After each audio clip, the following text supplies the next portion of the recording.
हम सबको गौरव है कि हमने संविधान निर्माताओं के सपनों को भी धरातल पर देवभूमि उत्तराखंड में सबसे पहले उतारने का काम किया है। वहीं प्रदेश के युवाओं को पूर्ण पारदर्शिता के साथ समान अवसर उपलब्ध कराने के लिए देश का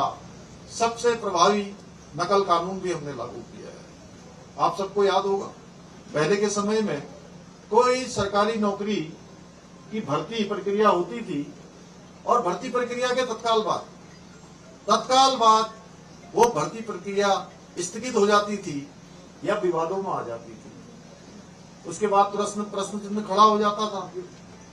परीक्षा हुई और प्रश्न चिन्ह खड़ा हो गया कि इसका तो पेपर लीक हो गया, इसमें तो भ्रष्टाचार हो गया, इसका तो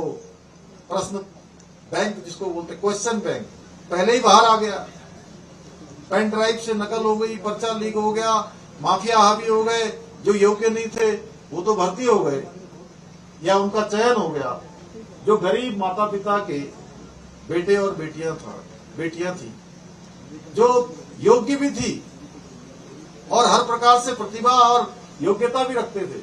उनका चयन में कहीं नंबर नहीं आता था। भाइयों बहनों, मैं आज अपने इन राज्य के बलिदानियों के इस स्मरण दिवस पर आप सबके सामने कहना चाहता हूं कि चाहे ये हमारे अमर बलिदानी हों जिन्होंने उत्तराखंड राज्य के लिए अपने प्राणों को निछावर किया, या हमारे राज्य के लिए जिन्होंने लंबा संघर्ष किया, उन सबके मन में होगा कि गरीब माता पिता के बेटे बेटियों की योग्यता, क्षमता और प्रतिभा के साथ किसी भी प्रकार का अन्याय नहीं होना चाहिए, उनकी मेहनत पर कोई डाका नहीं डालना चाहिए। और जैसे ही मुझे मालूम चला, जैसे ही मेरे सामने सूचना आई कि ऐसे ऐसे नकल हुई है, ऐसे ऐसे नकल माफिया हावी है, मैंने किसी की परवाह नहीं की, क्योंकि मैंने अपने भविष्य के कर्णधारों के भविष्य का पूरी तरह से हमारे ध्यान में था कि इनके भविष्य के साथ कोई खिलवाड़ नहीं होना चाहिए। और हमने नकल माफियाओं के खिलाफ कार्रवाई का आदेश किया। उसका परिणाम हुआ 100 से ज्यादा नकल माफिया जेल की सलाखों के पीछे गए। और उसके बाद आप जानते होंगे, जब हम नकल माफियाओं के खिलाफ कार्रवाई कर रहे थे तो कुछ लोग हमारे इन्हीं युवाओं को, हमारे छात्रों को, छात्राओं को बरगलाने का काम कर रहे थे, हमारे खिलाफ भड़काने का काम कर रहे थे, सड़कों पर तोड़फोड़ करने के लिए प्रेरित कर रहे थे भाइयों। लेकिन हमने कहा